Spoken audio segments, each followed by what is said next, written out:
Let me say that it is always a pleasure to have leadership like the mayor, Congressman Dick Durbin, and others who will be speaking to this group throughout the conference. Let me also acknowledge the work that's already been done this morning. We had a matchmaking session with a significant number of vendors who were looking for opportunities to do business with African Americans. And we did not understand the enormous task in front of us, because when you get that many people wanting to meet with that many Black businesses, it is a major undertaking. But, we're still real excited about what we see, not only right now, but in the future. Black businesses have been struggling, as the mayor mentioned, and as the congressman mentioned, 40% of Black businesses did not make it. And we're working to keep as many of those businesses healthy and strong and make a comeback.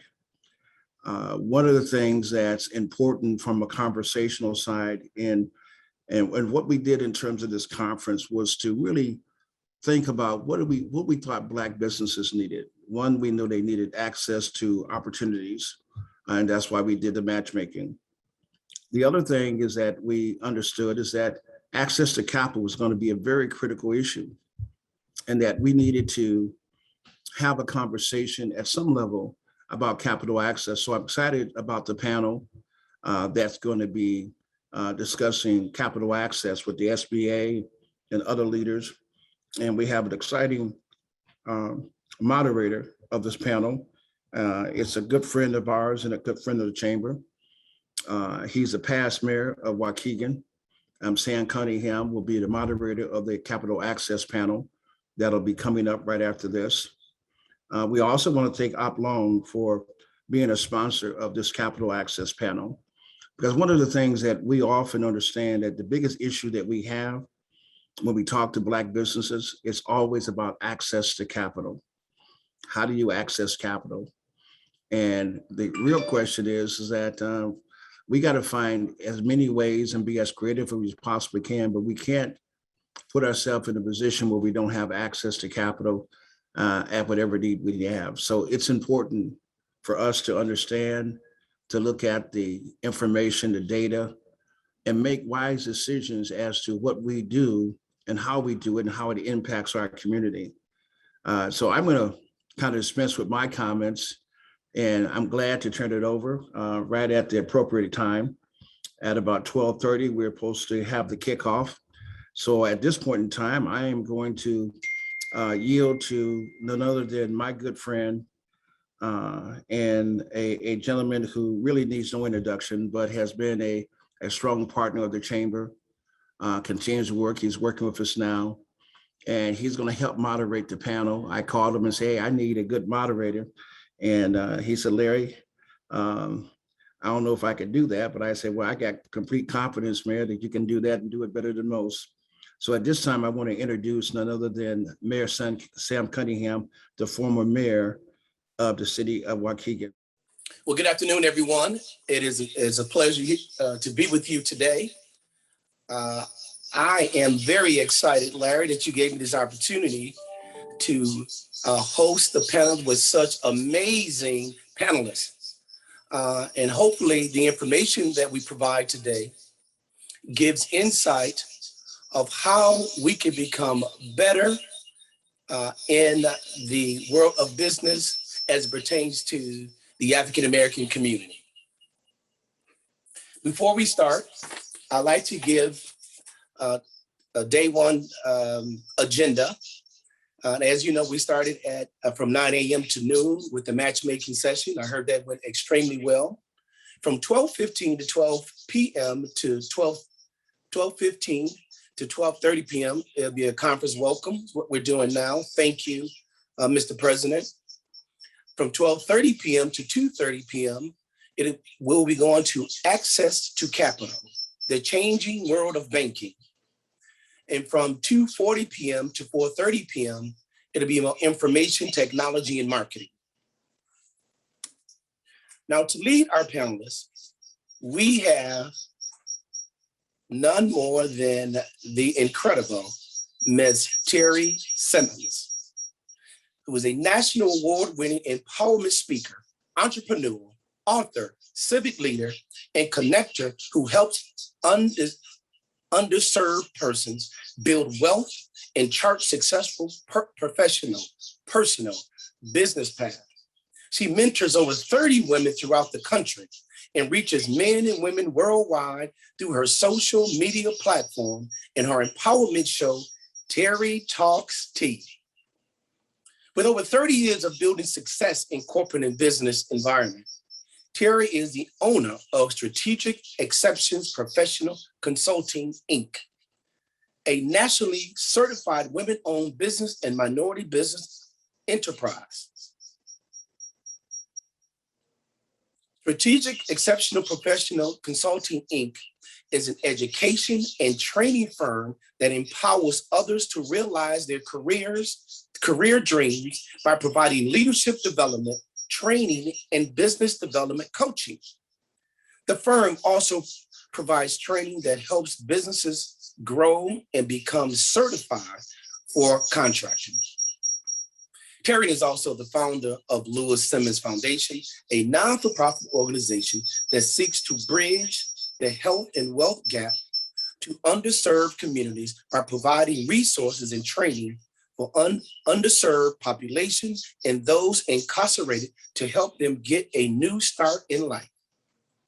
She believes that everybody's responsibility to reach a hand down to pull someone else up. And as we all know, she's an amazing wife, aunt, a great mom, and a loving grandma. I present to some and introduce to other Miss Simmons. How are you doing, Miss Simmons? I'm doing really well, thank you. And thank you for that introduction. How are you today? I am doing just fine. And I hope I did a great job of introducing you. And you did. I don't know who wrote all of that stuff and who they were talking about, but thank you for reading it. Yes, ma'am. All right. So we're gonna, Mayor, thank you for the introduction and thank you for moderating this wonderful panel. Larry, thank you to the Illinois Black Chamber for allowing us to present some resources and tools to help minority business owners today. When you contacted me and asked if I could be a part of this panel, I was very excited for a number of reasons. Because Larry, I've known you for a number of years and you've done an outstanding job with this chamber. You continue to work tirelessly, giving of your time, talent, and treasure. So we are all very grateful for you and for your continued charge in leading this conference on an annual basis. We know it's been a challenge having to pivot into this virtual world, but you've continued to move on and continue to tread paths and open doors and create opportunities for minority businesses, not only in Illinois, but throughout this country. So we really appreciate that. So I'm going to get right into what we're going to be talking about today. So I'm going to try to share my screen here, hopefully. And so I'm going to ask if you all could see, and I'm going to need someone to monitor in the chat. So I need to make sure that you can see my screen. And if someone can just tell me that it's okay, Carol. Mayor, can you see it? I can see. No, I cannot see your screen. Your screen is not being shared as of this second. Okay, well, let me go in and I ask that everyone bear with us as we deal with whatever technology challenges we may be having. And we all know that in this virtual world, there will be from time to time some challenges. So I'm going to work on my challenges on this end, but as I work on my challenges here, I'm going to continue to talk, okay? And hopefully you can see my screen now. Can you see it now? I think there it is. Thank you. All right, so we're going to be talking today about access to capital, the changing world of banking. And the world of banking is ever changing. And due to COVID, it has changed tremendously. So I'm excited to be a part of this panel. And what my goal is today is to give you some information regarding how to get ready for this changing world of banking and how to prepare for access to capital. So I'm going to go first, and my colleague They will come next and they will talk about all the resources and tools that they have available to small businesses so that they can get access to the funding and all the other programs that they have available. So I'm going to talk about the paperwork piece. How do you get ready, that paperwork ready, so that the lenders and the SBA and Fifth Third and all of these other wonderful folks that's going to come next, they're going to tell you what programs and resources they have available so that you can capitalize and take advantage of it and grow your business. So let's go ahead and get started. So a little bit about what I do. Sam talked about it a little bit, but I'm a trainer. I own an education and training company. I'm the CEO of my company. As far as my background, I worked in corporate America for over 27 years in a lot of key roles. And in corporate America is where I renewed my love for economic development. And so fast forward, my current initiative that I have just been, I'm so very grateful for, I just received a federal grant to host the Illinois Minority Business Development Agency Center for the state of Illinois. And what we will be doing will assisting minority businesses. We will be helping them to improve their operational efficiencies, increase their resources, help them to build scale, manage risk, and all of provide them with the tools and resources that they will need in order to grow their business.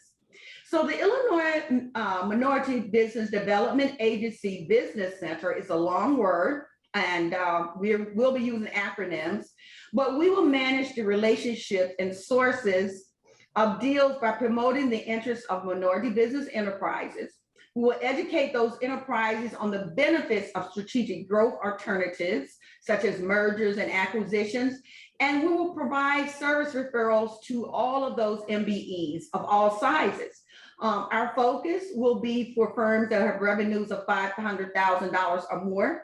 We will be providing technical assistance to them, basically teaching them how to fish, and then also helping them get access to capital, helping them to grow and build their operations, their teams, understanding how to manage their teams, and to help them move into that $1 million level and beyond. I know everybody likes to hear that word $1 million, right? So let's keep moving. Okay, so for my portion of the panel today, I will be talking about the importance of having your paperwork ready to get ready for these funding opportunities.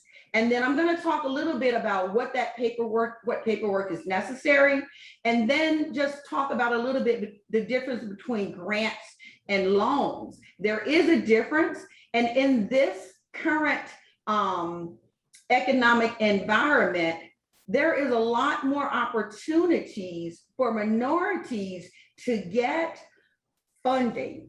There is a lot more opportunity for minorities to get access to grants, which normally is funds that you do not have to pay back. So in order to be ready for that, all financial opportunities require a sound business plan when you submit your application. So let's keep moving. What I'm going to encourage everyone who is participating in the workshop, I own an education and training company. And whenever you're participating in a workshop, for me, or a panel, or when you invest in your time to learn and grow, I suggest that you get a pen and paper in your hand so that you can take notes. There's going to be a lot of great information shared today. So please prepare yourself with pen and paper so that you can take notes. I believe Larry will provide you with the presentations for those that make them available, but also take notes for yourself so that you can reflect back and you can use the notes for your benefit. Okay, let's keep going.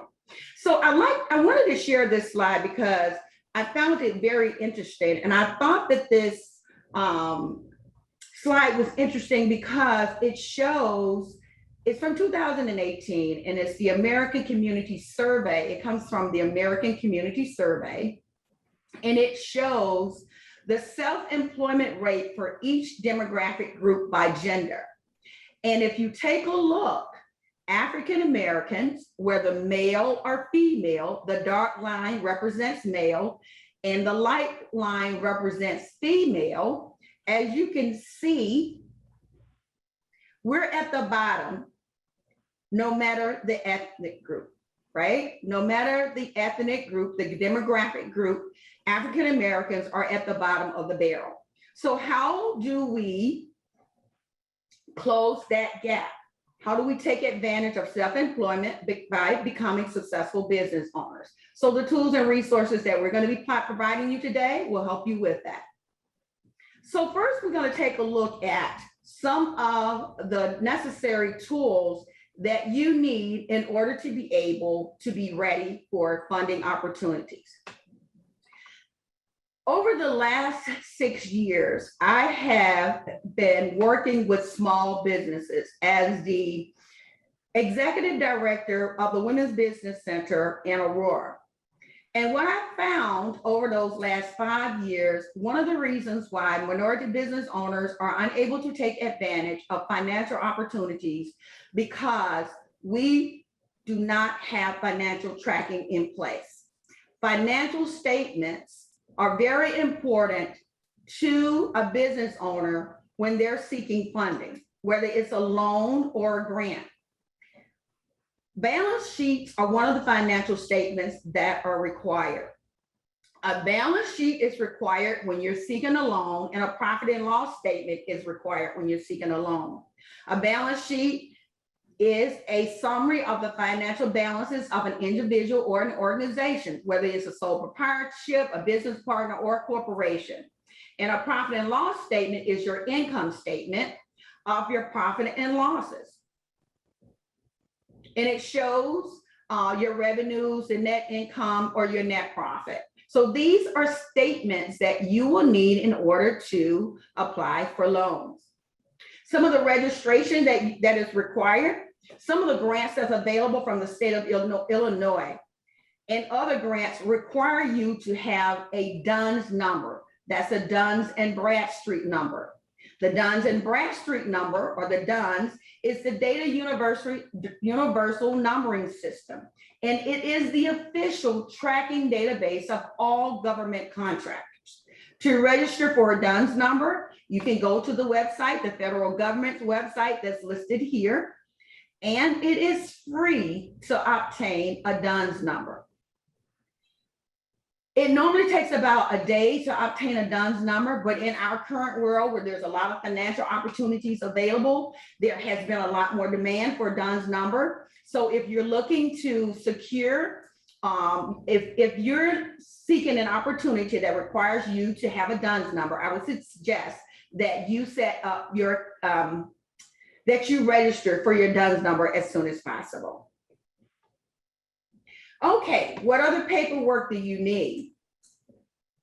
The System for Award Management, which is called SAM, it is an official website of the US government. There is no cost to use SAM. It is free to use this site. If you're looking to register to do business with the US government, you would need to be registered in SAM. If you're looking to update or renew your entity, your business entity, and I'm going to talk a little bit more about business entities and very shortly, you can go to sam.gov to do that as well. If you're looking to search the status of your entity registration, you can do that through sam.gov, and you can also search for exclusion records at the sam.gov website as well. You would need to be registered and active in sam.gov if you're looking to apply for some grants. If you're looking to become certified as a minority business enterprise or a woman's business enterprise, you need to be registered in sam.gov.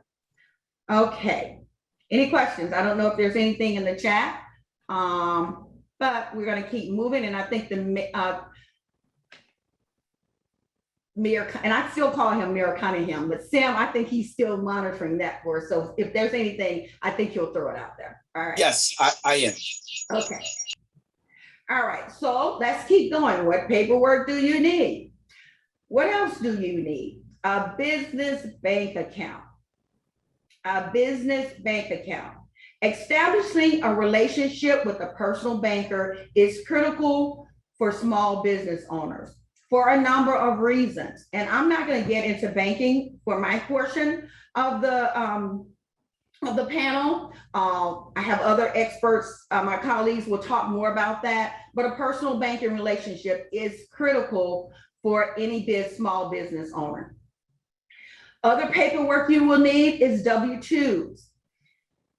When a lot of the small businesses that I serve were applying for the PPP. We all know PPP. That was a loan that was provided to small businesses early on during COVID to help them recover some of their losses and to also continue to serve and be able to pay their employees and just basically continue to run their business.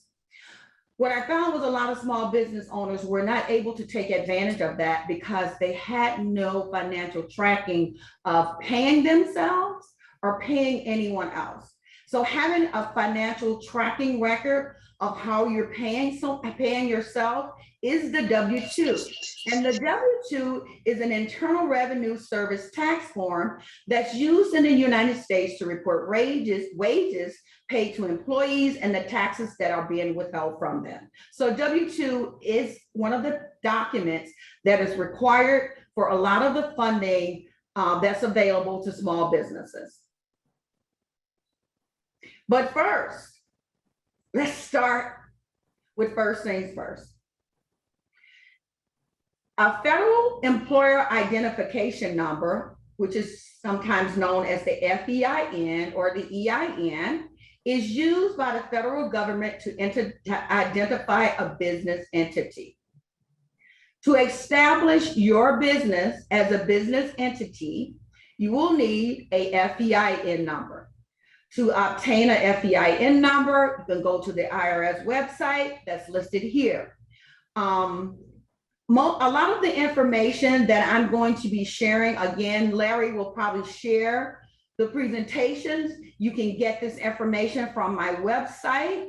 I will share my website at the end of my presentation and how you can contact me.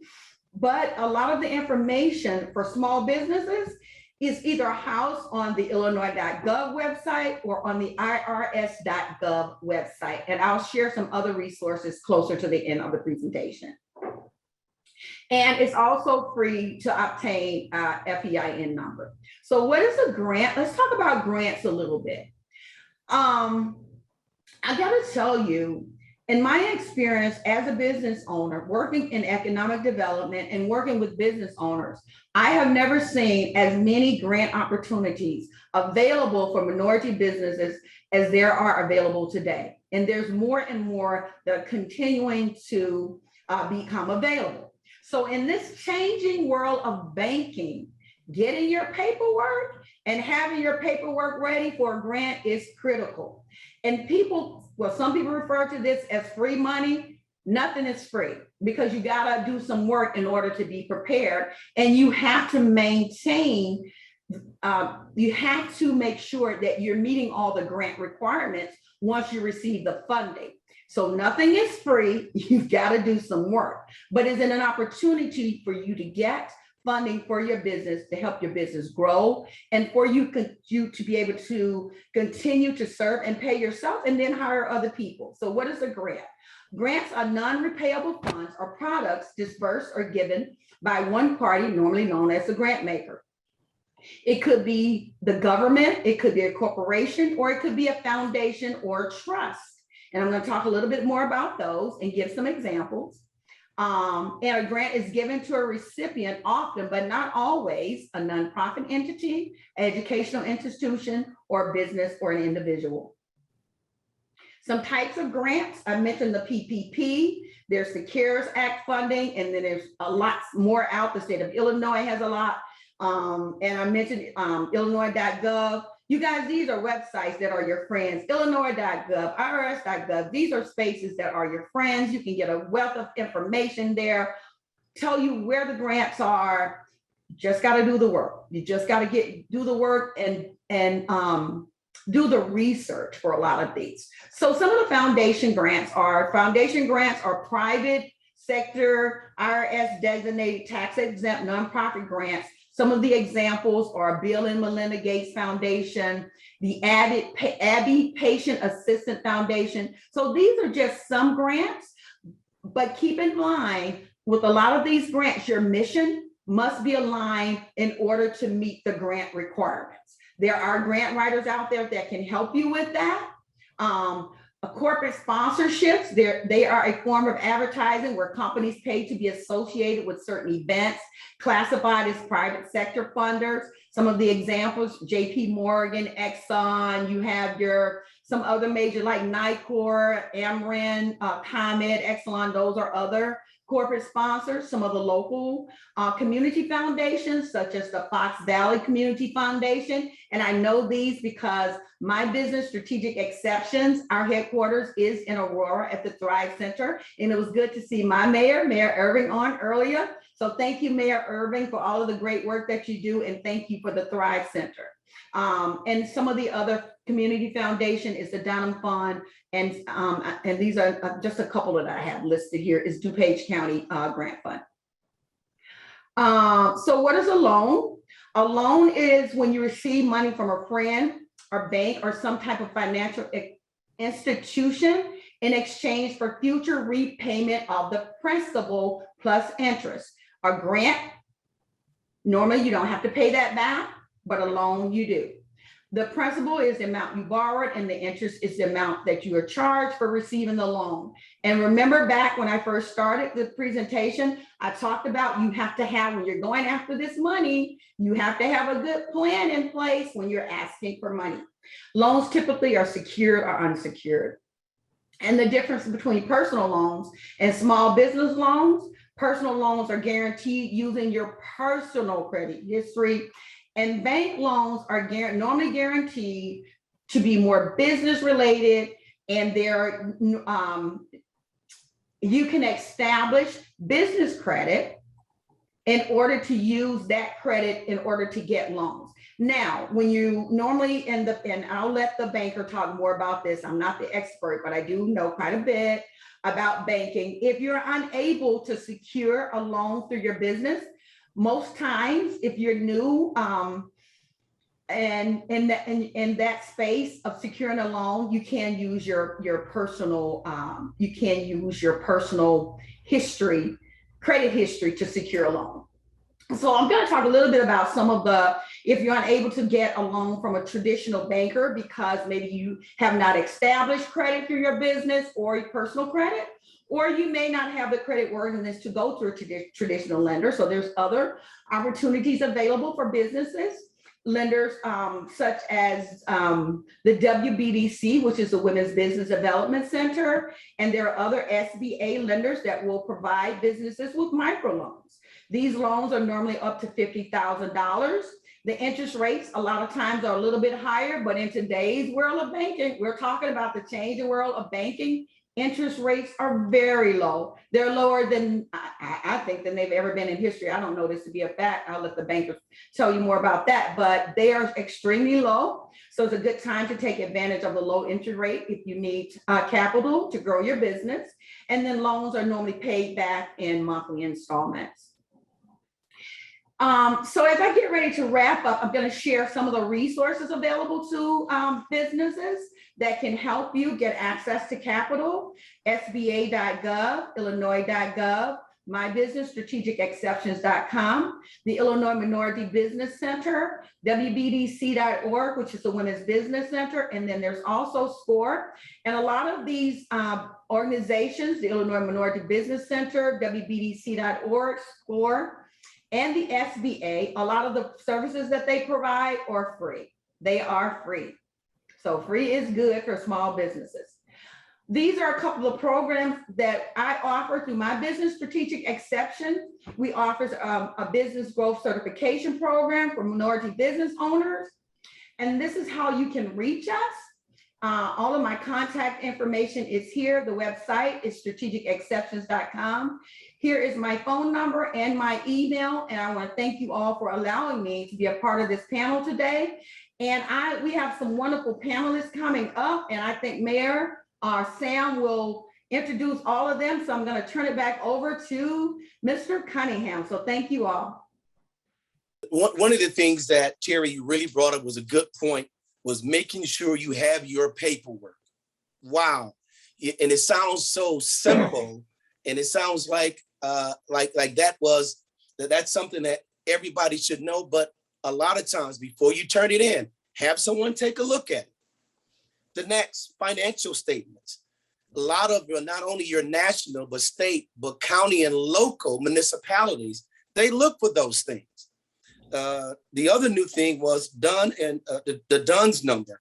I really was not aware of a DUNS number was so important, but I guess it is to have as you move forward.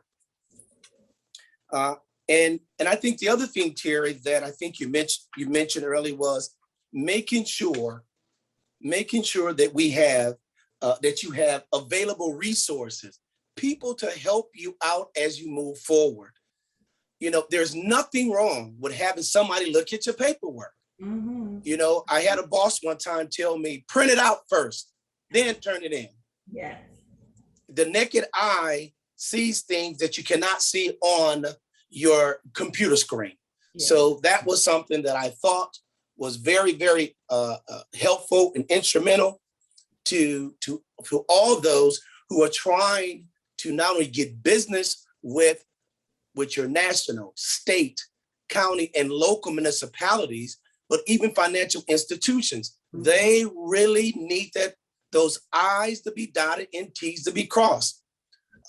So that's one of the things that I think you brought out real well for those who are on the panel and just for everyday people. And you know what? It applies, Terry, to those who do this all the time. Do you agree? Yes, I totally agree. Can you hear me, Mayor? Yes, ma'am. Yes, I totally agree. Even just personally, even if you don't have a business, if you're seeking any type of loan, you have to have verification that you are worthy. You're going to be a good steward and you can pay people, pay them back. So whether you're a business owner or not, Mayor, you're very correct. Having your paperwork in order is very beneficial, and it just eliminates all of the stress, and it just makes things easier for you, especially when the opportunities are there. And I'm going to tell you, banks want to lend money to minority businesses at this particular time. So the paperwork is critical. Okay. All right. With that being said, Terry, thank you very much again for kicking us off. And I want to make sure I have the right order here. It is Mark Ferguson is on the lineup. We have Carl Riley, and then we have Dorfrida McCain. All right. So next, if I'm not mistaken, we have Mark Ferguson, Deputy Director, Illinois District Office, U.S. Small Business Association. Not the association, Mr. Mayor. We're an administration. And I apologize, sir. You can't join us like Larry's group. Yes. But we'll help you nonetheless, because that's what we do best. Okay. Well, thank you, Deputy Director. That's the official name. We're glad to have you on to give us some insight on how to best maneuver through the U.S. Small Business Administration. You have the floor, sir. All right. Well, first things first, I'm just going to go ahead and I'm piggyback off of what you and Terry said, Mr. Mayor, is that, it's not that banks don't want to give monies to underserved market people, us traditional minorities or veterans or folks in rural areas, that kind of thing, women, LGBTQ community. They want to give money to us. But, basically, though, with the minority communities, what I've seen is that we are not bankable.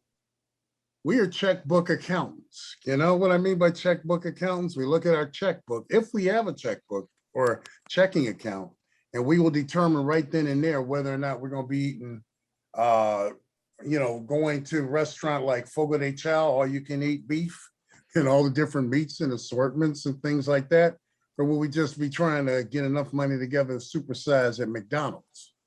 And that's the whole difference between being bankable and not bankable. See, when you're bankable, you have a financial literacy. You understand what a balance sheet is. You understand what a income statement is. You understand what a cash flow statement is and how the money flows. Now, let me tell you, one thing that Terry did say that I agree with her a whole 100%. And, you know, she and I'm not going to say how far back we go, but we've been around a little while. But with that being said, I've never seen this many grants out here in my life. I mean, the federal government, it's like, I mean, we're like Oprah, you get a car, you get a car, you get a car. I mean, everybody is getting all this money, except who? Us.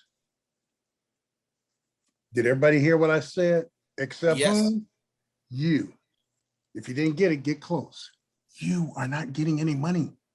And it's because you are not ready. You are not financially literate. You aren't going to the Terrys. You aren't going to the Small Business Development Center Network. You are not going to the local colleges, things of that nature, to go ahead and get ready to go get this money. You know, when's the last time you went to a professional basketball game or baseball game, football game, and nobody had on a uniform? It just didn't work, did it? You didn't know who to root for, who was doing what, right? Well, that's what you have to do. All of you as entrepreneurs, would-be entrepreneurs, people who want to grow their business, you got to get in your uniform. You got to get prepared. You got to be ready. You got to plan ahead. PLAN, predetermine your course of action. Lay out your goals and objectives. Adjust your priorities, okay? Notify key personnel that you're getting ready to do something. And if you're going to plan ahead, acknowledge the key personnel got it. Head in action, expect delays, acknowledge the good things, and do a daily review. If you can do all of those things, guess what? Not only are you a project manager, but you'll be a successful entrepreneur. The reason being is that now you aren't getting blindsided and reacting, but now you're throwing punches. Now you are responding to your plan. And unless you go ahead and you respond to your plan, you're not going to go anywhere. So how do I respond to my plan? How do I put on my uniform? Well, if I don't have the financial literacy or don't understand my financial statements, then you got to get to your resource partners. Those that Terry noted, not only her company, but the Women's Business Development Center, all the small business development centers out there. Even accounting, Nathan Kirkwood and Associates. I did business when I was a banker on the south side of Chicago, Nathan Kirkwood and Associates, with old man Kirkwood, okay? So I'm just saying, you know, these are the things that we need to do. Once you get to that point, then you're gonna find out a big old world is gonna be open up to you, and it's gonna be filled with money. You know, we always talk about, we always repping, ain't a doggone thing funny in a land of milk and honey. It's all about some money, right? Now you're going to be ready to go ahead and get the Monet. They're going to call you Count de Monet when I get done with you today. So as we go ahead and we practice to be Count de Monet, who do you go to? You go to your resource partners like Terry, the WBDC, the SBDC networks. We have 37 SBDCs around the state with 42 locations. 37 SBDCs around the state with 32 locations. That's up to you as an entrepreneur, as a leader, to go find out those resources. Now, as we bring these resources to you, I got one big resource that all of you should think about and keep this at heart. Right now, we have so many COVID-19 programs that are now ending, that all these grants to it. Folks are saying, well, you know, I want this money and I want it for free. Well, you know, we got that, but it's running out. It's running out. The PPP loan program that Terry made reference to, gone. Many of you were privy to the RRF program, the Restaurant Restoration Program. That was a fund. That was a grant. Gone. The SVLG for all of those of you who are in the arts, you know, theater arts and acting, is gone. The only thing I have left, even my EIDL. Now we have what we call the COVID EIDL, but even the EIDL is gone to a point. But let me tell you something, the best, pardon me? I'm sorry, somebody have a question? If not, close down your mic for me. Can only be one boss right now, and I'm it. Okay, thank you very, very much. With that being said, I've got a Blue Plate special program for you, and it's our COVID EIDL program. Now, it's just like, and many of you've heard of it. It was part of, the $10,000 grant and the 5,000 supplementary grant, and everybody was going and they were flocking to the SBA. Well, this is a direct loan program, the EIDL program, and it is a great program. Now, let me tell you something about how this thing works and why it's good for you and why you need to take advantage of the last of the COVID type programs before reality sets in. You know what I mean by reality? When we stop giving away all the money, okay? Because those of you who are smart should have gotten this money already. And those of you who are even smarter should be expanding your business with all this free money. But here's the deal. The EIDL program right now under COVID is not free. But doggone, it's almost free. Let me tell you, let me give you an example how this program works. This is a program that's going to go up to $2 million. We call it the EIDL Economic Injury Disaster Loan, but for COVID reasons, and it applies for businesses. It goes up to $2 million, but guess what? That $2 million is calculating 2 years worth, the working capital needs of your company to be repaid over 30 years. What you say, Mark? Oh, let me tell you again, 24 months worth of working capital to be repaid over 30 years. And because it's what, 1 o'clock, I'm a special offer just for you. We're going to throw in a 24-month deferment. How about that? Your first payment won't be due until 24 months from now. Sound good? Sound good to me? Sounds good to me. Let me tell you how it works. Let's say you have $1 million in sales. And I was just doing a little, I like doing a little math every now and then, being a loan officer all my life. You have $1 million in sales. And for those of you who did not take your financial literacy class, take notes and you'll figure it out, okay? You have $1 million in sales. I have $300,000 in cost of goods sold. That is to bring my product or service to market. That leaves me with a gross profit or working capital base of $700,000. What does that mean to you? Well, if I take that $700,000 and divide it by 2, now I've got 350 grand to use per year. What does that come down to? That comes down to, I'm gonna be spending $29,167 on what I need for working capital. But how much am I gonna pay back? Remember I told you there's a 30-year amortization? I'm going to get $29,000 a month, $29,167 a month, but I'm gonna pay back $3,241.81. Oh my gosh, that's over $25,000 that I'm getting almost for free. Yeah, I know that, but do you know that? So you can go out there and start your business, not start your business, but expand your business. What's great about this? This money can be used to pay off other debt in the debt schedule because it's part of working capital. You can even use it with federal debt, which was totally unheard of. Now, let me tell you something. We went from 0 to 150,000 when we first came out. Then we went to 150,000 to 500,000. Now we're going 500,000 to 2 million. We're not going to make any kind of decisions on the $2 million until October 8th. Why? Because we got a lot of you guys that are sitting there 150, 100, 350, 500,000. We still got to get to you. Okay. But once October 8th starts rolling around, and believe you me, right now, your applications, they're going straight to our website. And this is, oh, by the way, this is not a SBA guaranteed loan. This is an SBA direct loan. So you go straight to our website and you put in your application. So what the mayor talked about, when he said as he was growing up to when he was a little mayor before he became a big mayor, have a paper copy. Yeah, you should probably have it written down because I'm like the mayor. I write all my stuff down because, I'm old school and I don't want to mess this up. This is too good to be true.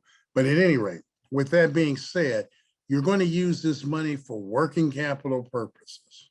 If you don't know what working capital purposes are, those are your daily bills, things that you pay normally. What makes this loan great? There is no prepayment penalty, none. Isn't that beautiful? Say hey to that. The other thing about this loan, and it is a loan, you got to pay us back. But again, I want you to think about it. What the other thing that's great about this is that you can restructure your entire debt portfolio. Say, for example, if you're an entrepreneur and you have debt out there accumulating interest at 7%, you can take that out at 3.75% and start paying that debt off. Isn't that beautiful? So what we're showing you, or what I'm trying to tell you, is that if you get smart up here with your mindset on financial literacy, you can start taking advantage of all these different programs out there while they last, because it's not going to last forever. I can tell you that right now. It's not going to be forever. But boy, what a great time to be in business and expand your business with programs like this. Now, all right, some of you are probably saying, oh, Mark, yeah, that all sounds good, but my credit's a little jacked up. Okay, your credit's a little jacked up.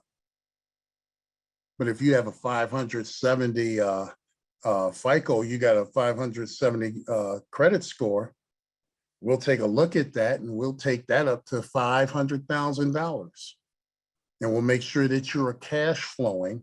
And if you're cash flowing and there's a reason that mitigates away some of the negativity on pushing down to your credit score down to 570, then we're going to work with you.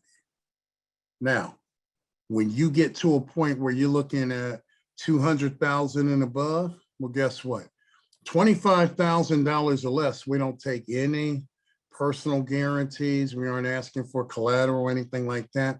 The minute you start edging up toward the $150,000, $200,000 range, now we're going to look at your personal guarantee, okay?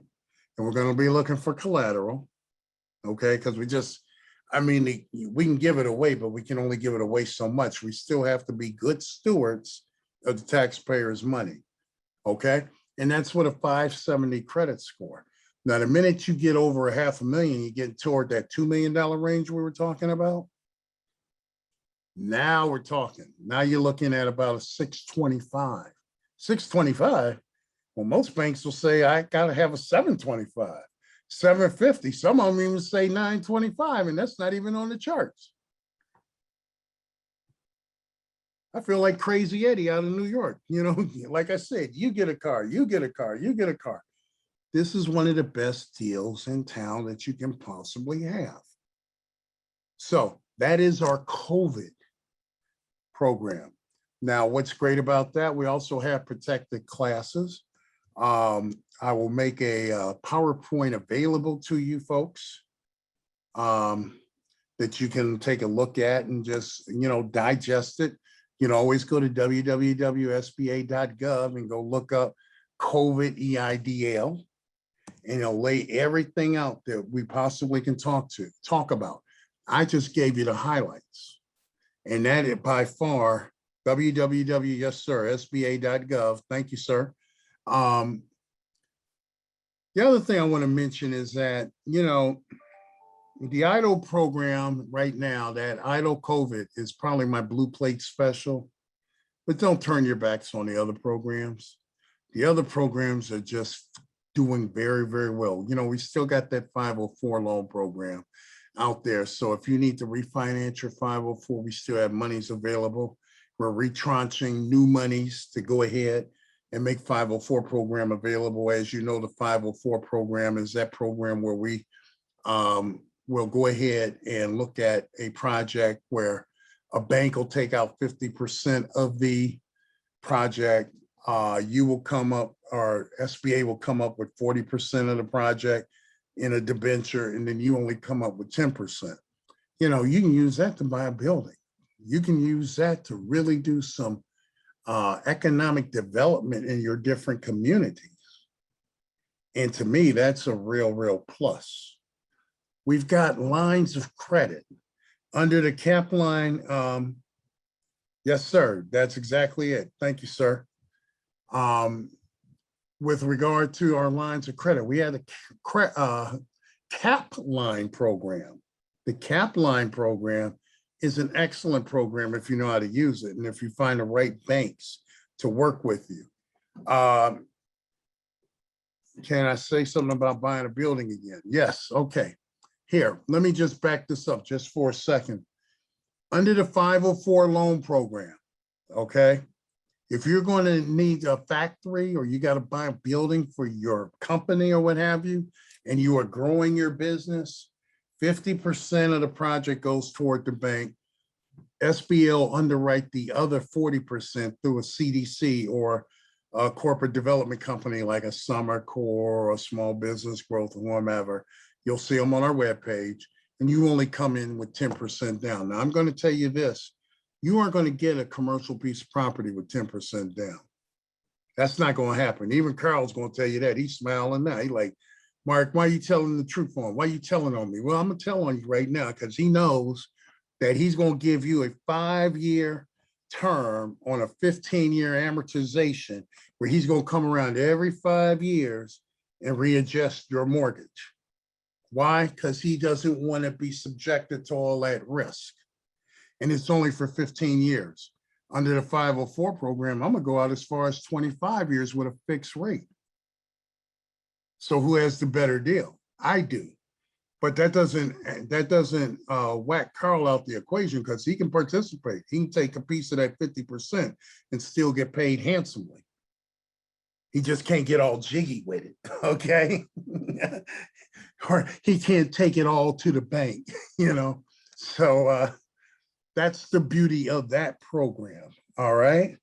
And by the way, Carl, LOL, laugh out loud, means listen, observe, and learn in my book, you know?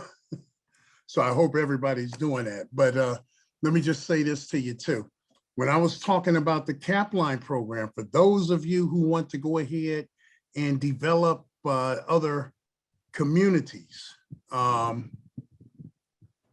we have what we call the Builder's Line of Credit program. It's an excellent program where if you're into flipping properties or you're going to build a property from the ground up, whether it be residential, commercial, mixed use, or rehab it, we can go out as high as $5 million on the line of credit. You can have multiple programs or multiple projects going on at once.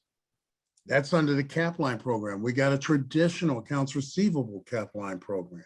For those of you who don't need as much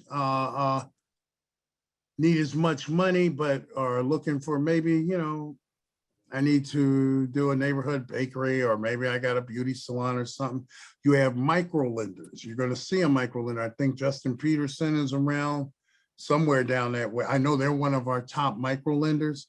They'll lend you money from 0 to say 50,000 easily. Okay. With regard to the 504 program, okay, with regard to the 504 program, what I was going to say is that that is for your own property and for your company.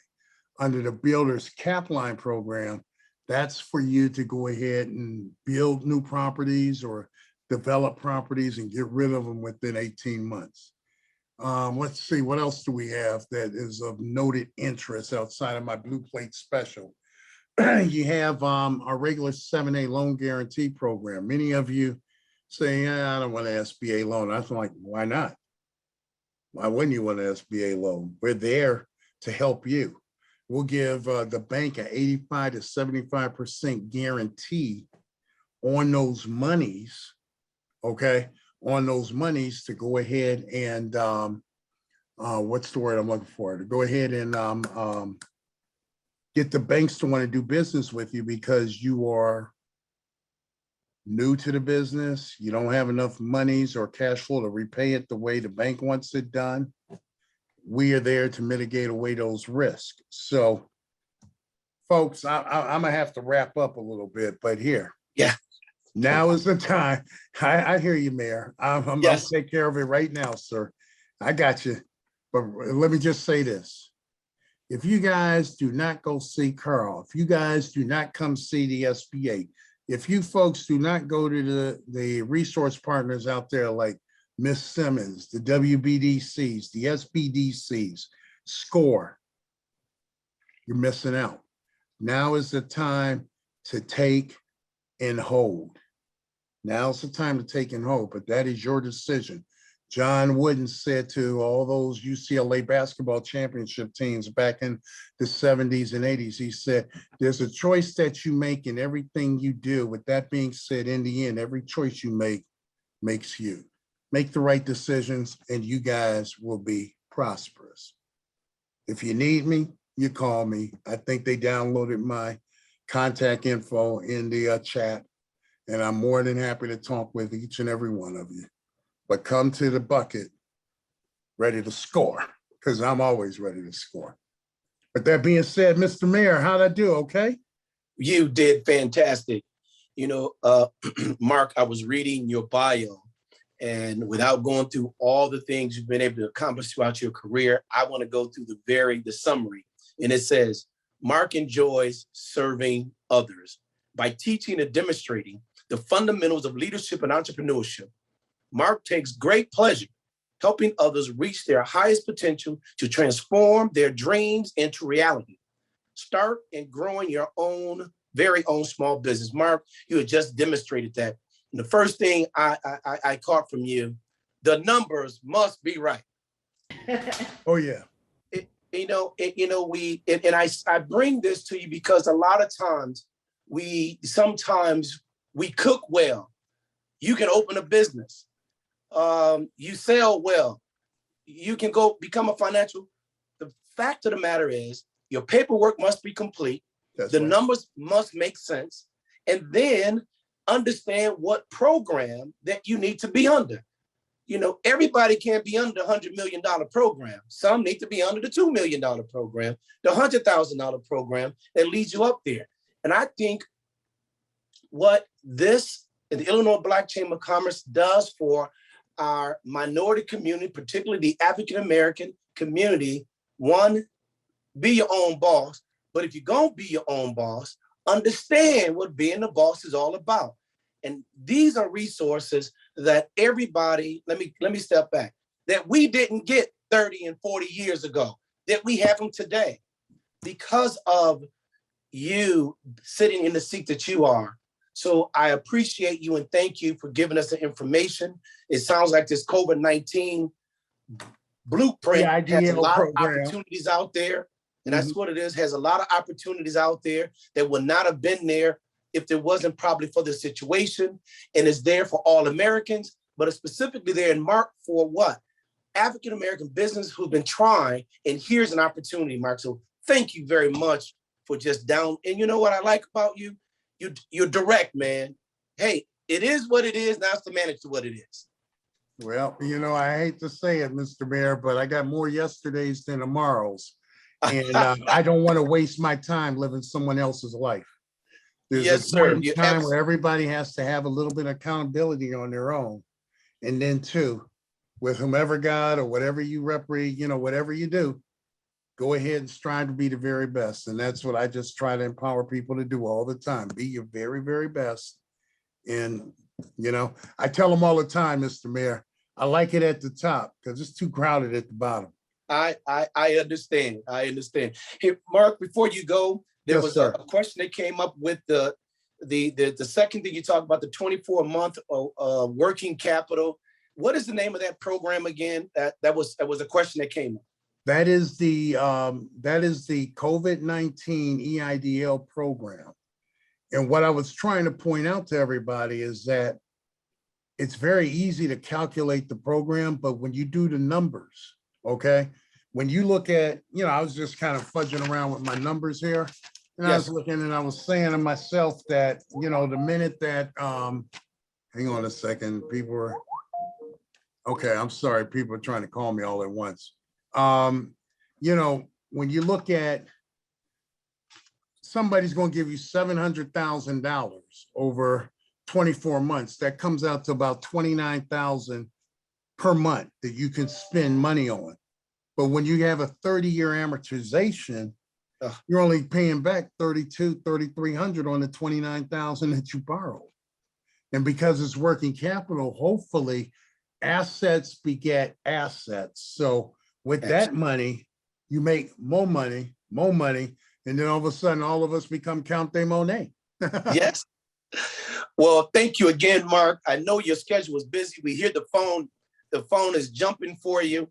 It is a pleasure to have you on this panel, but more importantly, it's a pleasure and opportunity to have individuals like you who understands not only the business world, but also our world, because our world sometimes it is different, but with leaders like you at the helm, when those applications come in, we know how to decipher, hey, here's a potential opportunities. Let's how we can work under different programs. As always, we appreciate you. Thank you very much. Feel free to give Mark a call if you have any questions. His information is located on our website. And if not, feel free to call me and I have it because I'm going to keep it close to me. And Well, you on take care, behalf Mark. of yourself and Terry, and above all, Larry and Carl and some of the others, Ms. McCain, thank you for having the SBA here. We treasure the opportunity, and don't be a stranger to us because we don't want to be a stranger to you. Thank you, sir. Next on our panelists, Carl, you have, man, I tell you, you got to follow an amazing presentation by Mark at the U.S. Small Business Administration. Next up, we're going to have Carl Riley. And Carl Riley, it comes to us with commercial and business banking, over 10 years of the financial industry experience. Prior to joining Fifth Third, Carl served as a business banking officer. Through his consistent customer focus, work ethic has been recognized as a resource leader and connector in the community. Carl, how are you doing today, my friend? Good morning, everybody. Actually, good afternoon now. Mark is an excellent person to follow behind. He gave you guys a lot. And I went ahead and punched in some things for you so you could have some information in your chat feature. If you take a look over to the chat box, he told you, and Terry told you need to have your financials in order. So I gave you some CPAs. These are CPAs that I've done deals for their clients. If you need a CPA, please go in there, copy and paste, call one of these wonderful people here. Black CPAs and accountants right there. And then on top of that, I gave you guys some commercial realtors. Some of you guys say you want to buy buildings. So I gave you a few people in there also. And then of course, we talked a little bit about some of the things that we can do with SBA and with the bank. I want to thank Larry for putting this together and for inviting me out. I want to thank you guys for hosting it. Mayor Cunningham for hosting this for us. And I'm here for you guys. I do have a little presentation if you need it, but I love to talk to people and answer questions because I feel like that's the value that I can offer. And you know what? I'm so glad that you said that. Let's do kind of a straight talk. And Terry, you might have to help me out with this, but I'm going to start off. You know, you said something so important. Having a CPA. Right. You know, when I first graduated from college, my current CPA did my books for me or did my taxes. And I've had her ever since 1989. She and I are now co-partners.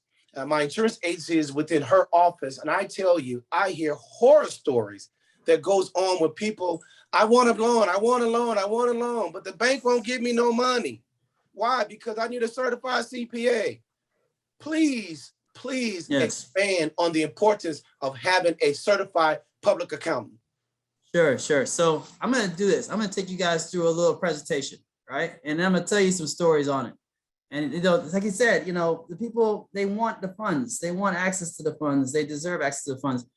The only way you're going to get that is by understanding your numbers, right? So having an accountant do your books for you is going to give you the understanding to make decisions, right? It's not about paying for something. It's about making decisions and being able to understand when you got to stop and when you could advance. All right. So if you're just advancing all the time, you're going to fall into a big old pothole ditch or something and mess yourself up. But if you know that you can slow down a second, look to the left, look to the right, give it 30 more seconds, let that car pass, that bus pass by you, and then step forward and make that investment into that equipment you want to buy or that building you want to get because your competitor is now gone. Yeah. So CPA is generally going to be able to give you some good advice on, and you're supposed to be sharing with them, right? So there's 3 people you're supposed to have. One is an accountant, CPA, the other one's a lawyer, and then a banker.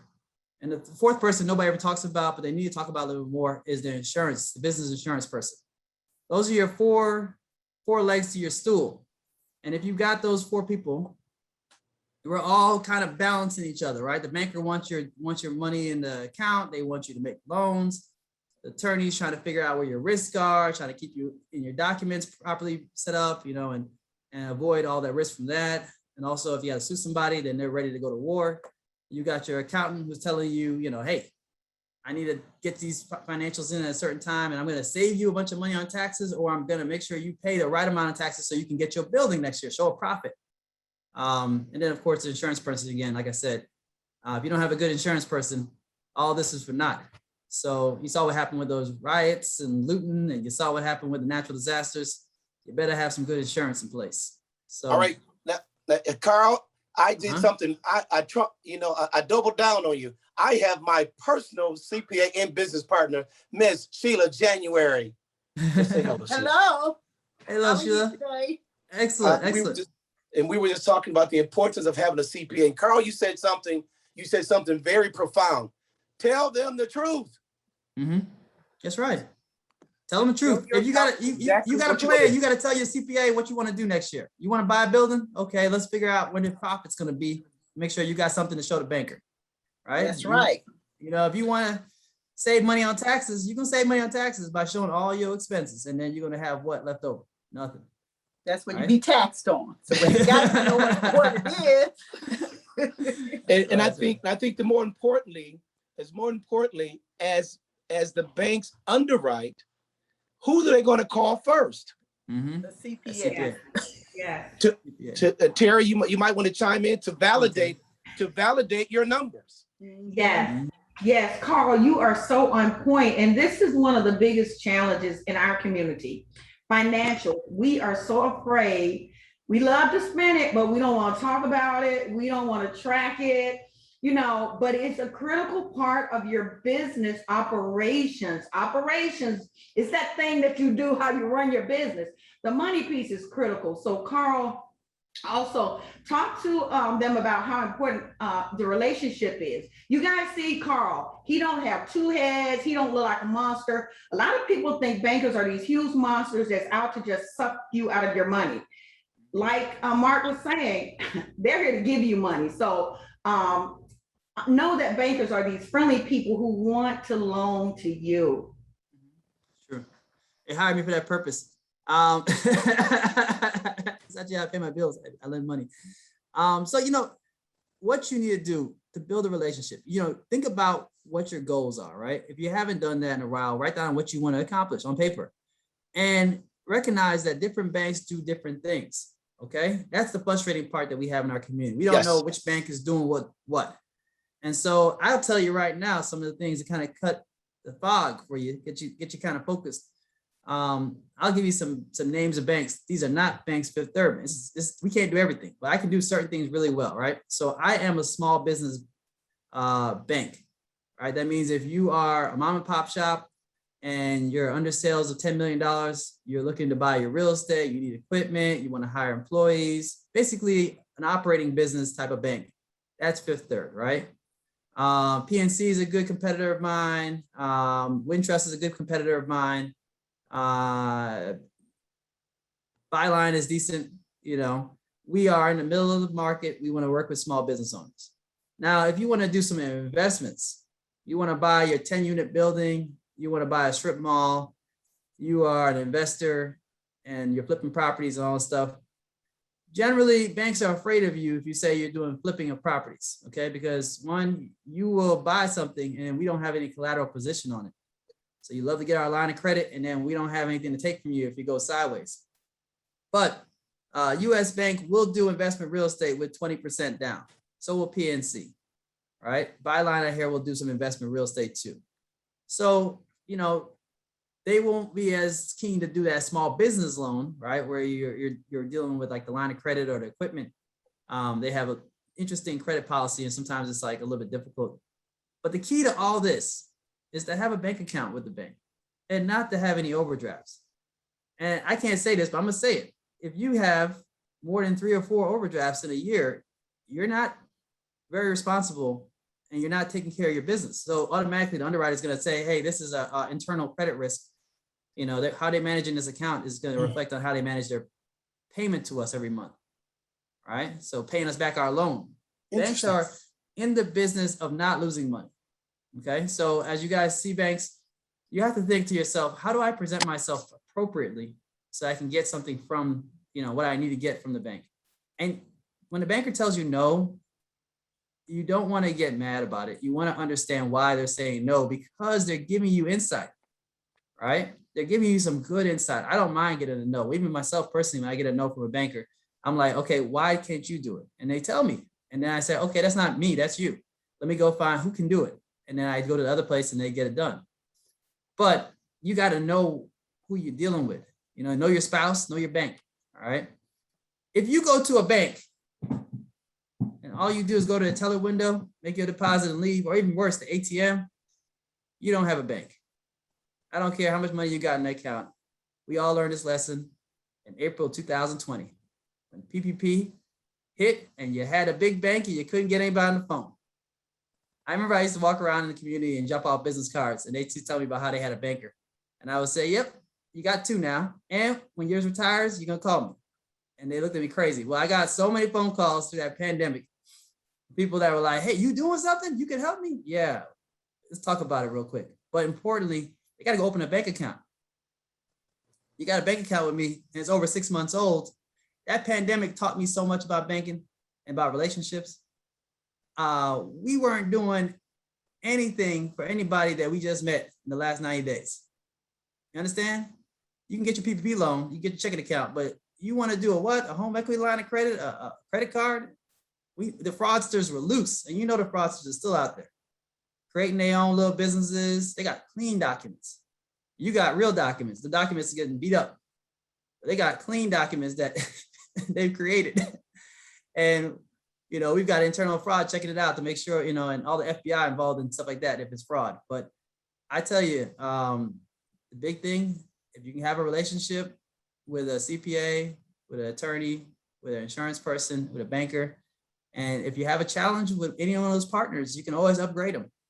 You know, you can always upgrade that partner. So, Hey, Carl, and I'm glad you mentioned the word lawyer and certainly Cunningham Insurance Agency, the insurance. You know, a lot of times I find that people are ready to go. They got their loan, they got their place, they ready to go. They about to get to closing and don't have insurance. mm-hmm. And one of the things I try to do is work with mortgage companies, certainly CPAs and lawyers. Hey, when your clients come in and they want to buy this building, have them give me a call so I can, one, give them a quote, number one, and make sure it's in their budget based on their loan. Because sometimes I've seen where banks will say, hey, you know, the insurance is going to cost too much. You're over can you explain that a little bit to some folks? And then credit report. Go right into credit report, please. Definitely. So what he's talking about is the ratios, right? It's the debt to income ratio. And when they look at a deal, they look at, you know, you're buying a piece of commercial real estate or real estate in general, right? So you're buying this building or house. It's got taxes on it. The king wants his change. The king wants their money, right? So they got to pay the taxes. You got your mortgage, you got your interest or your principal, interest, taxes, and insurance. That one thing that you can kind of finagle a little bit is the insurance piece by having a higher deductible. And so that's something that like Mayor Cunningham, an insurance company, could possibly assist you with, but he has to know up front how tight your deal is going into it, or have a conversation with a banker and they can look at it and say, hey, you know, you're going to pay a high deductible on this insurance, but you're going to have a lower monthly premium, which we can add into the payment. So that's something, if you have a relationship with a professional, they're going to look at your situation and tell you, this is how we can do it. And when they tell you you can't do it, but they just respect it, you know, and then find out how you can do it. If we need to increase those sales, sell some more stuff. If we need to save some money, all right, what are you doing? You got your car in the business, you got your all your personal expenses in the business. Let's start cutting some of that stuff out of the business so we can have a net income. And a net income is what we're going to use to borrow against.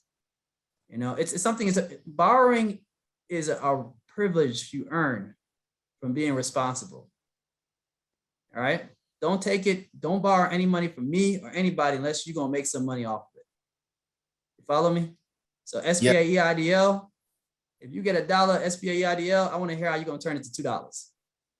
Even if it's free. Grant money, you can burn the grant money if you want to burn it in the garage. But we want you to invest it in our communities. But if you take a loan, credit card, how are you going to make that money work for you? So I got stuff for you, man. So my buddy Mark, he's fantastic. He's generally 100% correct, but I got something for him that's brand new thanks to his own people. SBA Express, the rules have changed thanks to COVID. It used to be $350. It went up to $1 million. I could go up to $1 million until October 1st. That's over with. I'm not going to be stressed out by you people. And so I have done 3 of these deals. And so it was a lot of work. And now we are back down to $500,000. So that's $500,000 means I could finance your building 100%.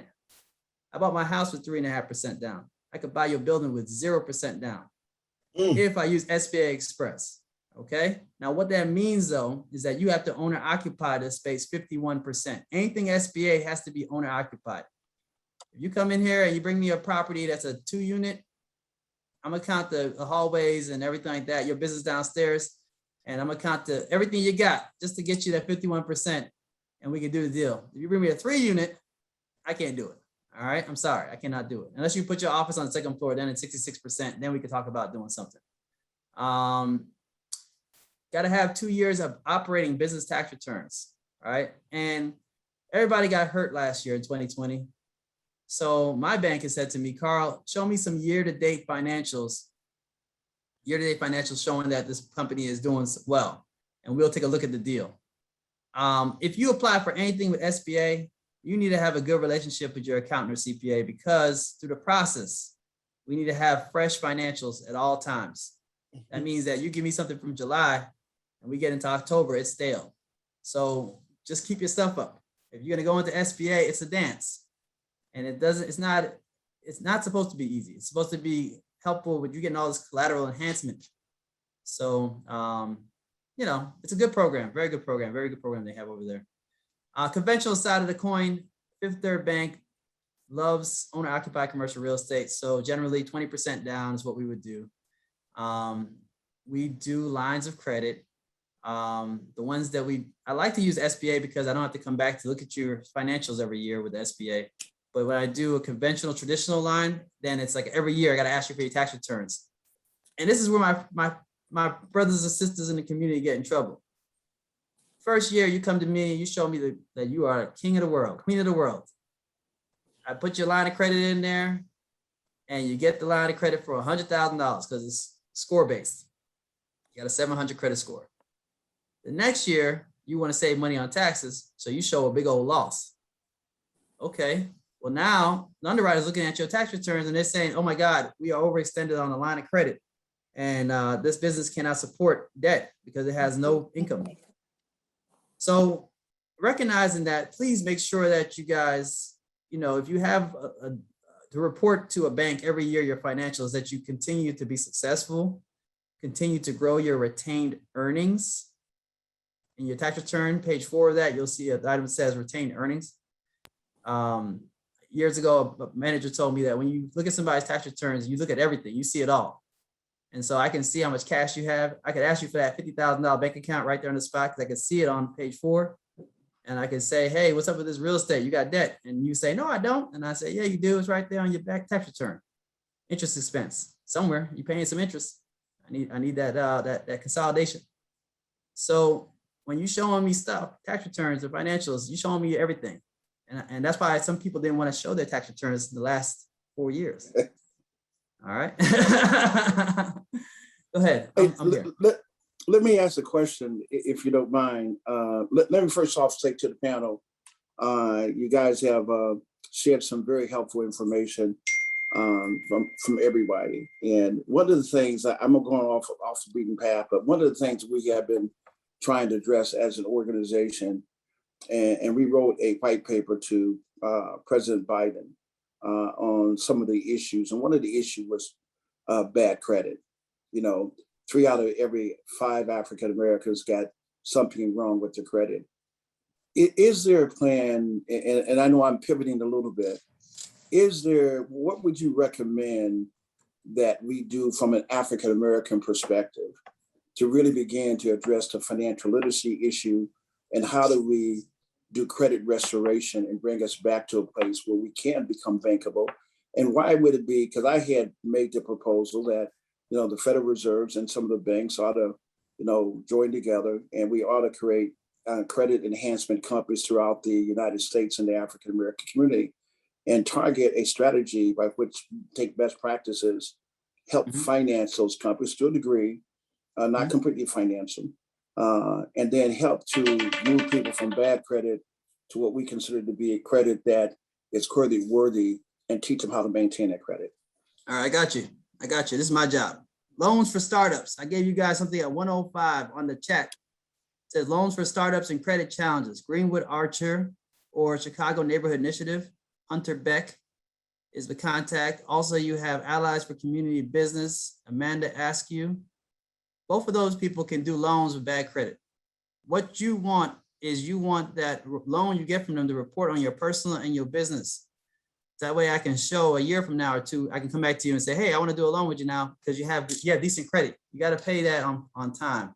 Another thing that people have done, so I gave y'all 2 resources right there, because that's when you come to me and say, hey, I have a startup or I got a 300 credit score. I'm gonna be like, yeah, let's use my partners. The banks, Fifth Third Bank gave both of these partners a lot of money. I want to say like, what's it, 5.5 million to, there was, forgive me on this, my brain is kind of slipping, but we give money to these companies. These are loan funds, and they do the loans that we cannot do on our books because we have regulators that look at our notes and say, hey, this is a way out of line note. We're going to have to ask you to reserve more of your capital in case of a default. So we got to have a certain level of quality of our loans so we don't have to reserve all this cash, so that way we can actually make money. But we can give money to these guys and they can do the loan for us. And the good news is that it reports on your personal and your business. So when you have a bank account with Fifth Third, a year or 2 later, now I got good credit. I got a nice clean record with no overdrafts. And I got your CPA and everything organized, your financials, so I can see what you're doing. So again, at 1:05 p.m., I gave you guys Hunter Beck. At 1:07 p.m., I gave you Amanda Askew. Those are my partners to help us with challenges and credit. Also, we got LISC. If you haven't heard of LISC, LISC, fantastic for companies that are, okay, I'm sorry. Greenwood Archer and Amanda Askew, 100,000 or less. Okay, so if you got 100,000 or less requests, that's where you go. 100,000 or more, 100,000 and up is going to go to LISC. And they do, some really great things, man. I mean, like, they've got over $100 million, and what they've been doing is helping people buy their real estate at 3% down. But they don't have time for foolishness. So you really have to come correct, and you better have your CPA on board, and you better have everything organized. The other side is CRF USA. So just Google crfusa.com. They will do loans for 100,000 and up also. So rates are very reasonable. I think like Greenwood Archer and Allies Community will be like somewhere around like 8-7%. CRF and risk will be, could go low depending on what type of collateral you have, and what type of stuff. It could be comparable to me. Fifth Third right now, I told y'all about that SBA Express program. I just helped a guy who's a mechanic buy his building with $0 down. He had to put down $1,000 for his fee, you know, whatever, and then $2,000 for environmental and $2,000 for appraisal. So $5,000. Generally, he'd have put down. This is a 285 purchase, so he'd put down 28,500 plus $5,000. So his interest rate was a 20-year fixed. So set it and forget it. 20 years. Mark, he said I was going to come back and ask him for some money in 5 years. SBA Express talking about get away from these people for 20 years. All right. And with SBA. With SBA, right? Yeah. And 6% rate. 20 years fixed. I don't want to hear about how bad 6% is at this time rate. When you get locked in for 20 years, that's fantastic. The other side of the coin, I've got a daycare that's getting 5.5% for 20 years. God willing, that closes the next week because I got to get this thing done before the 30th. And then another one is for a photography studio that's getting done too. And they're getting 20 years at like somewhere around 4.9, but he has excellent credit. All right. And I mean, 800 credit score. So you gotta use us, man. And you gotta give us these tax returns and financials and give us a clean bank account. All these people have about 50,000 in the bank minimum. That don't mean you have to have 50,000 in the bank. It just means you have to have some financials to show me that you have things going on. If you don't have a home equity line of credit and you're a business owner, if you don't have a home and you're a business owner, before you buy a home, buy a 4-unit or a 3-unit. Get you an income property so you don't have to pay for that housing situation. If you already got a house, you paid on it for 20 years, home equity line of credit. I give you 90% of the value. And unfortunately, banks are disrespectful sometimes with our values. I personally have been disrespected by my home value sometimes and say, wait a second, why is it so low? Brokerage accounts can be used also. I recently had a situation where a gentleman had $1 million in his brokerage account and he couldn't get a loan because it was a startup. So I gave him a $500,000 line of credit against his brokerage account at 1% or 1.5% rate. So if you live in a neighborhood where you feel like they're going to constantly give you a hard time about the equity in your house, make sure that you start buying some stocks, especially in the banks that you, or the companies that they value. So that way you can have at least 50% of that in the form of a line of credit later on. Can't block you then. All right, then. Well, Carl, man, you have really given us some great information, and I'm going to use the takeaways of today in this order. CPA, to make sure the numbers are right. A lawyer, to make sure you don't get in no trouble. Insurance makes you have liability coverage. And more importantly, your credit report. Check it. I check my credit report, Carl, every other month, if not every month, for not just to see the number, but to see who's inquiring about things. And I strongly recommend that people do that. But the takeaways of today, from that front line of underwriting, dealing with making sure you have a great relationship with a banker, preferably Carl, but if not Carl, a banker within your community. These things right here are the very beginning essence of going to underwriting and getting the end result, and that's getting cash flow for your business to thrive. Well, thank you very much, Carl, for your time, your energy, man. And I see here you a FAMU graduate. Hello, HBCU, Central State University, North Forest, Ohio. And love Excellent. what you're doing, man, to reach one, teach one in our prospective community. Thank you, sir. Larry, I know Larry was on, so it's always good to have individuals like yourself to come to these forums so we can talk to our folk about the importance of having the right paperwork and things necessary to get these dollars to do what they want to do. Thanks a lot, Carl. You take care, man, and talk to you soon. Last but not least, Don Frida McCain from Justin Peterson and Company, who is up next. Miss McCain, are you there? Yes, sir. How you doing today? I am doing fantastic. And I I see you're you said, you're doing a pinch hit for us. So thank you very much. yes. And I you see and you say the best for last. You yes, give it 20 minutes, but I'm trying to give you 10 back, okay? thank you very much. I do not, and I apologize, but I do not have your bio in front of me. But you know what? My grandfather was told me you can tell a person by that smile. You have a beautiful smile. Thank you. Well, I go ahead appreciate and get into your presentation. it. Okay, my name is Dor Frida McCain. The I is silent in my name. I'm an asset building counselor at Justin Peterson Housing and Reinvestment Corporation. We are a community development financial institution, and our mission is to connect institutional resources with the needs of low to moderate income families so that they can build long-term assets. I'm gonna say that again, long-term assets. We achieve this goal through offering credit building, financial education, home ownership preparation and retention. So if you have a home in foreclosure, we can help you. We can try to help you. Enterprise lending and training. We are not for profit, and we are HUD certified, and we also certified by the U.S. Department of Treasury. Just to give you a little history, our company is named after Justine M. Peterson. She was a pioneer and a community leader in St. Louis, and she passed away over 20 years ago. And our founder, Robert Boyles, started our company over 20 years ago. And Justin Peterson, what she saw was that minorities, and especially African Americans, they didn't have access to homes, didn't have access to capital, and assets in general. And so she spent her whole career helping minorities obtain assets, become homeowners. So I want to share some statistics.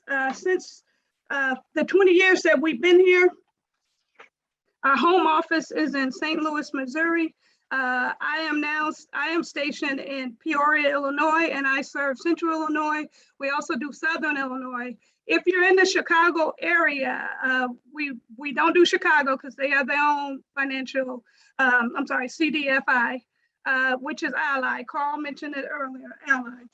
So our impact since 2020, one is that we have deployed $123 million to small business loans to over 9,000 entrepreneurs and small business owners.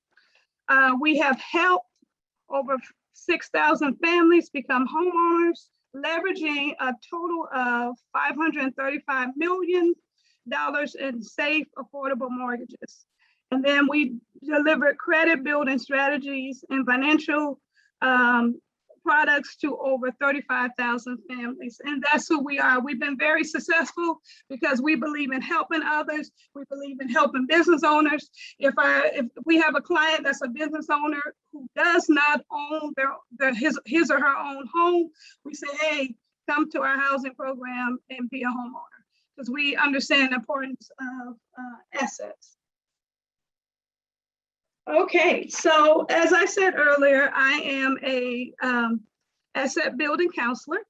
And what I do is I assist with credit building. And that is a free service that we offer to our clients. I do micro lending, and also I refer to home ownership. We have a home ownership program based in St. Louis, Missouri. So we talked a lot about credit building on this webinar. And it's very important that we have credit. That we have good credit. If you don't have good credit, it's going to cost you money. I'm going to say it again. If you don't have good credit, it will cost you money, and you will lose money because you're going to end up paying high interest, or you become a victim to shark loans or predatory companies. So we work with you to get your credit together. We do a credit action plan. That's where we actually all our loan clients, we do credit building with them if they have a score of 720 or below. So we've been doing it with Zoom, but basically we pull your credit report and we share it with you We go over the items on your credit report. We explain the barriers and we show you how to build your credit score. And we do a credit action plan. And then we email that to you. Your credit action plans are the steps next.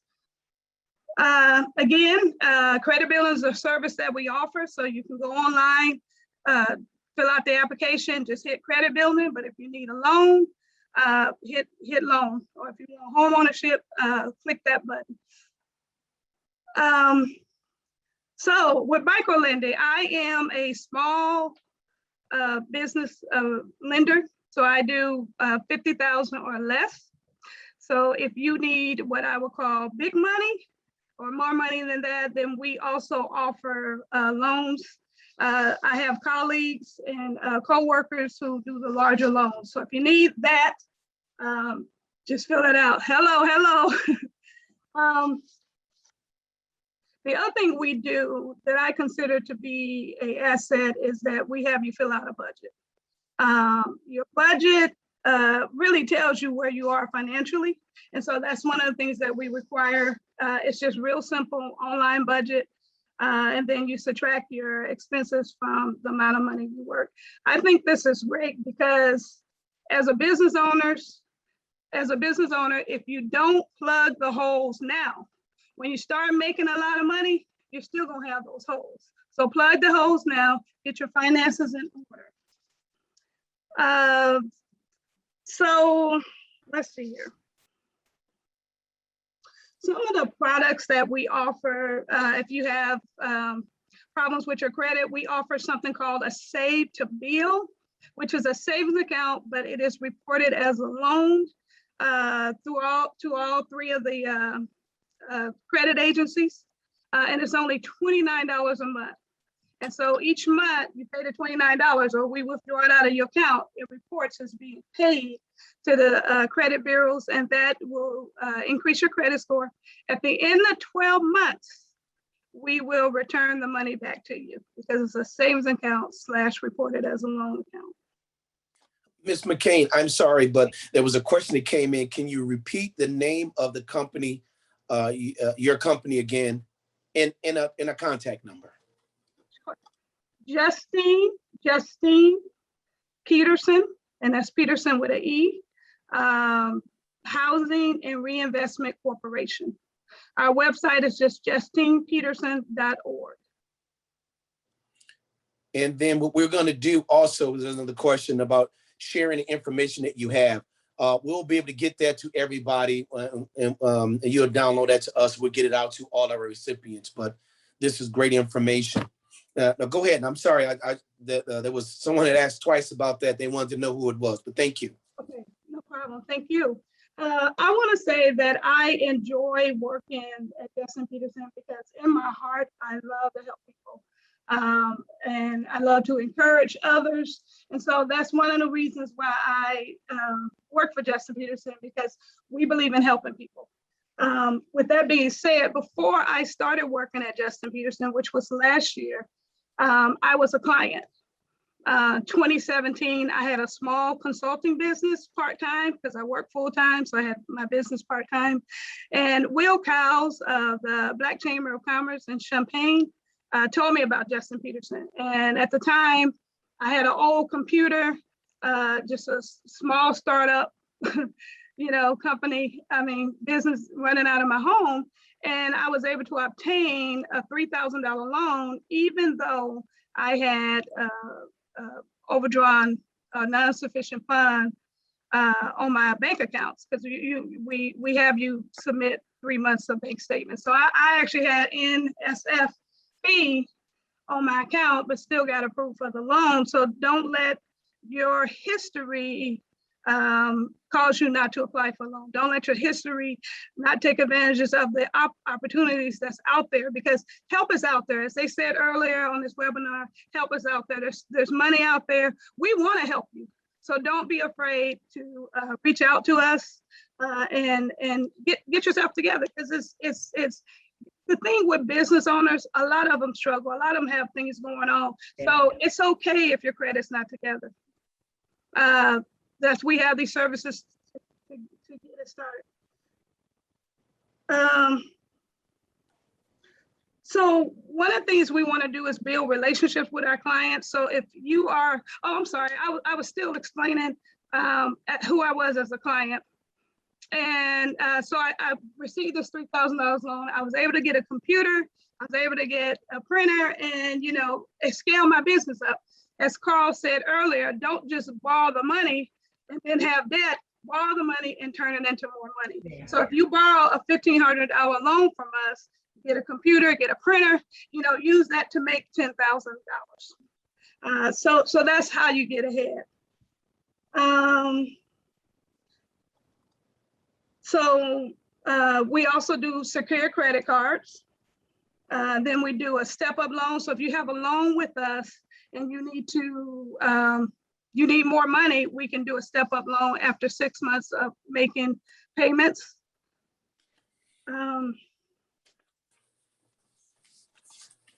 So we just want to encourage business owners to reach out to us. The money is available. We're here to help. The loans we do, they vary from $300 to $2,500.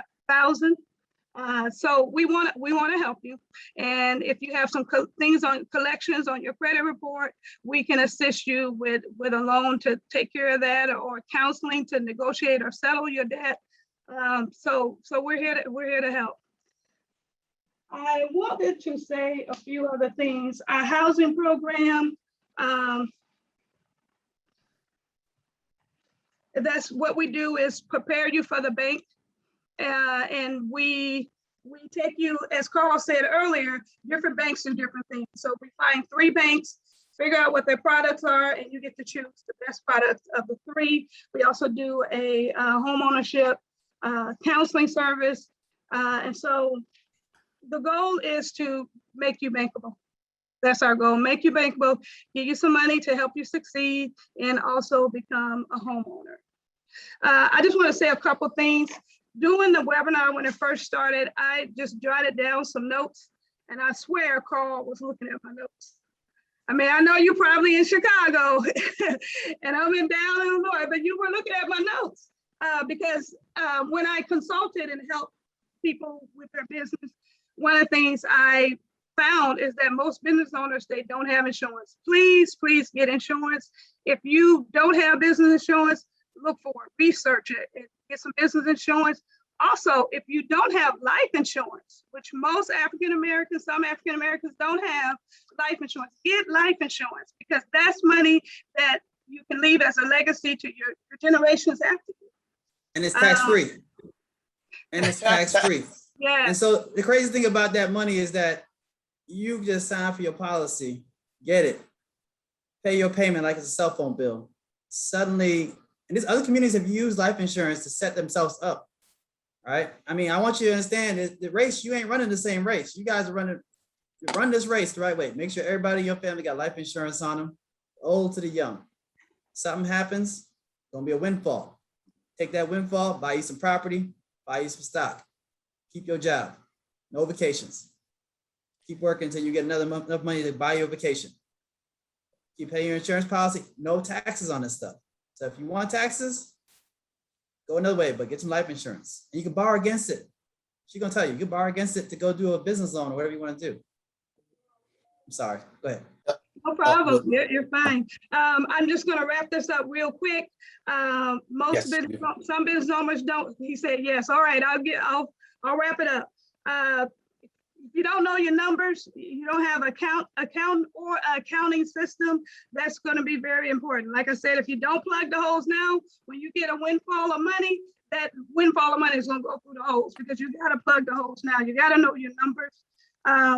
A lawyer, absolutely, because you need to know. You need to know what the laws are. And we can't just think we know, because some laws are changing that all the time. The other thing is I was blessed to have a market person, so marketing is good. And last but not least, most business owners do not take advantage of all the tax credits that they can get. And that's how corporate America, I won't drop any names, but that's how they save so much money, because they take advantage of each other tax tax advantages. So you want to find out what those taxes are and take advantage of that. Just to give you an example, when I had my consulting business, I had a home office, and my accountant told me that the money that I paid to have my yard mowed, because I was allowing people to come to my home and be in my home office, I was able to write off 40% of what I paid for mowing my yard. And I would have never known that. And that's something simple and we weren't even thinking about. But you can literally write off lawn care. Well, I tell you. Can I close real quick with just saying Sure. we do SBA. We right now is the best time to do an SBA loan because the interest rate is what we got a 3% and then we got a 7%. But SBA is paying the first 3 months of the loan. So take advantage of that. We also have something called Community Advantage, which is a $150,000 program. So just check us out on the website. Thank you.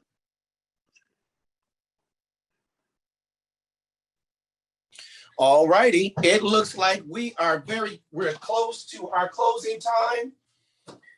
Our panelist has given us some amazing information that I think will benefit anyone, but more specifically, those minority business owners who are looking to expand their business model, their brand, etc. So I'm about to take the time to thank our leadoff person, Miss Terry, coming in behind her, Mr. Mark, Mr. Carl, and the closer, Miss McCain. Thank you very much for sharing your time, your energy, your resources with the Illinois Black Chamber of Commerce, and to all of those who are registered here today to get this valuable information. And let's be clear, I said it earlier, that we can talk to America, but sometimes America does not talk to us in our language. Today, I heard America being spoken to in the language we understand, and that is upfront, direct, with the purpose and with the goal in mind. I'm going to close out with some simple things. Terry, you start us off with, man, get folks to help you out. Don't be afraid to show people what you're trying to do. I used to listen to Zig Ziglar. Zig Ziglar would say, tell everybody your dreams. You never know who's going to help you. Second, in order to get that dream alive, you got to know where the money is at. Mark, you did a fantastic job of illustrating what's out there, what's available. At the same time, stay in your lane. Carl, man, you gave us some fundamental, simple things that you need to do. First, get yourself a banker, CPA, a lawyer. I'm going to toot that horn again for the insurance. That's the business that I'm in. Understand and know your credit report. Ms. McCain, you've been on the front line understanding you're dealing with those individuals that you have to get them prepared to talk to Terry, to Mark, and to Carl. These are the fundamental things that a lot of times folks in our community just don't understand the importance of it.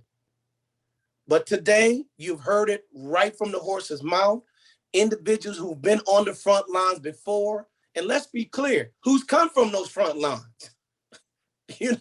This is not something that we woke up one morning and here is $2 or $3 million in our prospective bank accounts. We've been able to earn that. Now we have access to that.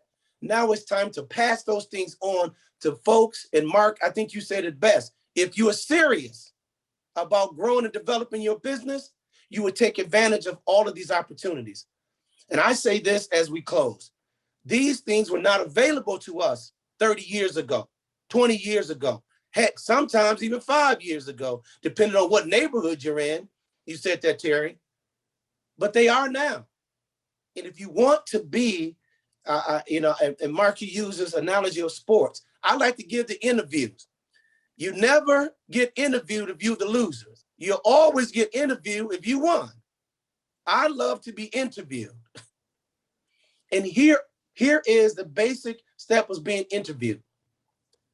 Put the work in. Carl, you said, put the work in.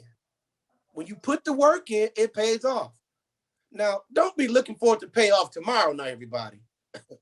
This is long-term planning. And I think between Terry, Carl, Mark, and now Justine, Miss McCain, we are ready to do battle of being successful in the African-American community.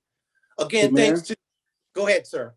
Let me, before you close out everything, I want to again thank the whole panel, and I want to do a special thanks to you for stepping in. And I knew before I called you, when I passed the ball and threw it to you, you not only put it in the basket, but you would dunk it. So I want to thank you for being a big man and taking it on the responsibility of making it happen. I also want to thank our sponsors, because access to capital is so important. And we're glad that our sponsor sponsored this event with us, Oplone. And, we just want to continue in our communities to understand all of our options in terms of what we need to do, how we do it. Because the real fact of the matter is, guys, I want you to hear this statistic. When you take a look at Black businesses in America, Black businesses represent on an average revenue about $60-something thousand a year. Hispanic business represent over 260,000.